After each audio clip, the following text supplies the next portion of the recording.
So, hello guys and welcome back sa ating YouTube and TikTok channel.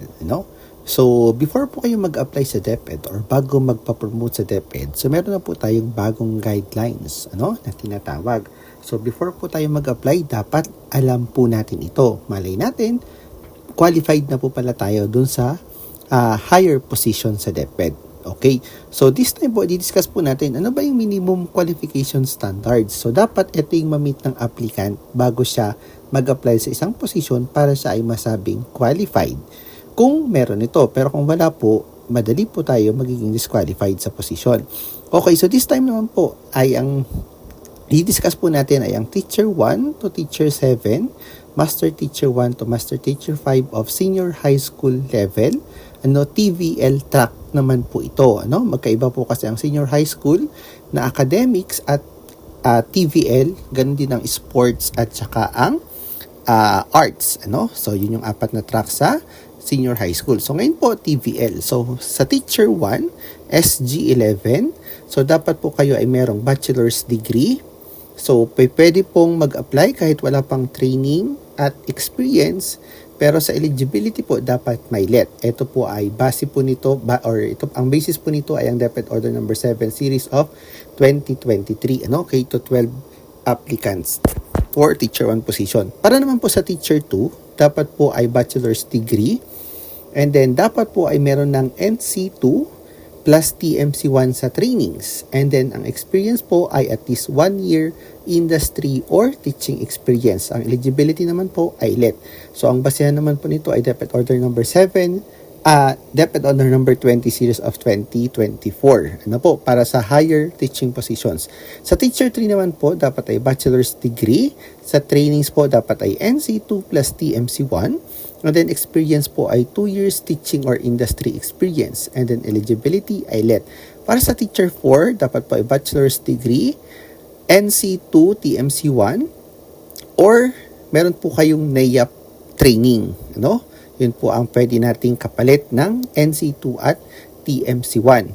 Sa experience naman po, 3 years teaching or industry experience, eligibility ay LET.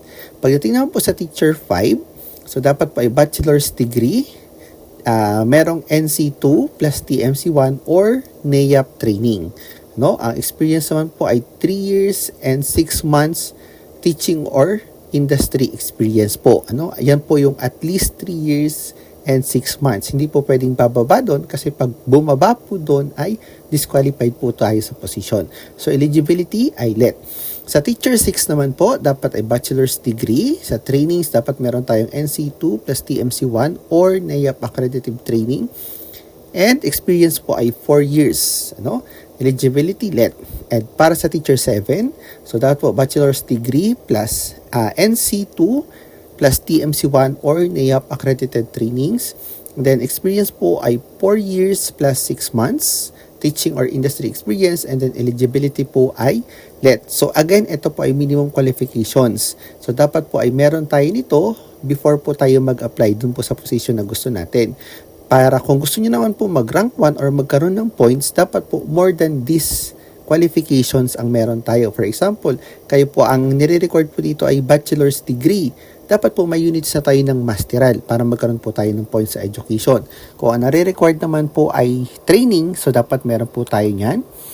For example, sa Teacher 1, non-record ang trainings, pero dapat po ay meron tayo at least 80 hours para makuha po natin yung 10 points sa trainings.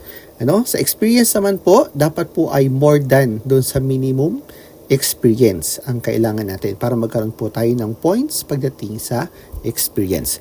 Okay, so let's proceed po with Master Teacher 1 to 5 ng Senior High School track, TVL. So, para sa Master Teacher 1, which is salary grade 18, ang education po dapat ay graduate na ng master's degree. Hindi po katulad nung nauna na kahit hindi pa graduate ay okay lang.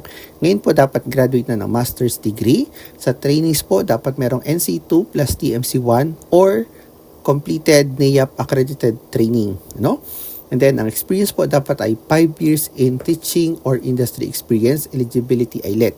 Para naman po sa Master Teacher 2, equivalent po ito sa Principal 1. Ang education po dapat ay master's degree.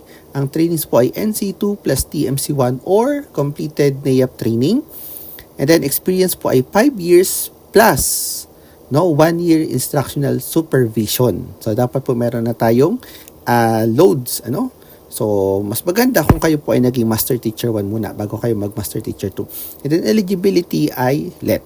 Sa master teacher 3 naman po dapat po ay master's degree na po tayo.